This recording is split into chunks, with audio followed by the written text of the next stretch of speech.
your mouth shut, 'cause this is my segment and I got something to say. You know, I got a question for you, Slick Nick. Why don't you tell all the people while you're sitting there smiling exactly how does it feel to be a champion that didn't earn the belt? They didn't fight for the belt. They got it handed to him because maybe his nose is the brownest part of his suntan. Huh? And Stanley Blackburn knows all about it. So why don't you answer this? You're just whimpering and whining. I'm not whimpering or I'm whining. I'm a man after 12 glorious years who's watching some cocky old-timer out here laughing because he got awarded the belt. You know, I tell you what, let me tell you something, Bob. You can smile all you want. I hurt you one time, I'm going to hurt you again. I tell you what, take my segment. You took the belt.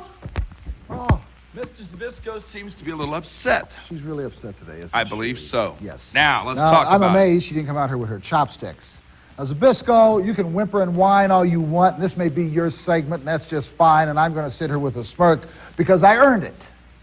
Now, you say, how can I take this belt? It was handed to me.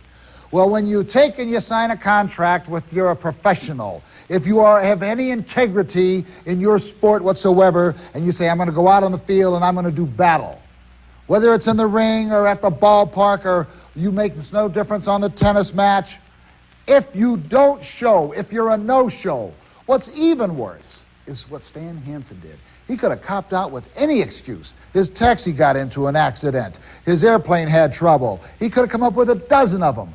But I think it was cold feet, terrible cold feet, at the very last second. He came to the building. You said you saw him. You talked to him. I saw him. And then all of a sudden he disappears. Well, what I think he was telling me is he knew I was the better man. Now, if I didn't have credentials, I might have to go along with Mr. Zbyszko. If I hadn't earned something in the past, and by that I mean 8.5 years to be the heavyweight champion of the world, 3 times. Those people in Denver did not stand up and give an ovation. I didn't pin anybody. You were shocked. I was amazed. Gene Reed was completely thrilled and delighted, thinking that he was going to get mobbed and strung up. The promoter. And yes, and the people cheered, and they cheered for one simple reason, Zbyszko. I did earn it. Their applause was indicative that I earned it, and I earned it dearly, and I deserved it. And I am taking the championship and love it. Now we've got something that I like. Wait a minute. You know why the people applauded you, Bockwinkel? Because come on now. Screamers who's sitting around in their easy chairs. Now wait a minute. Praying that someone comes up with $1 million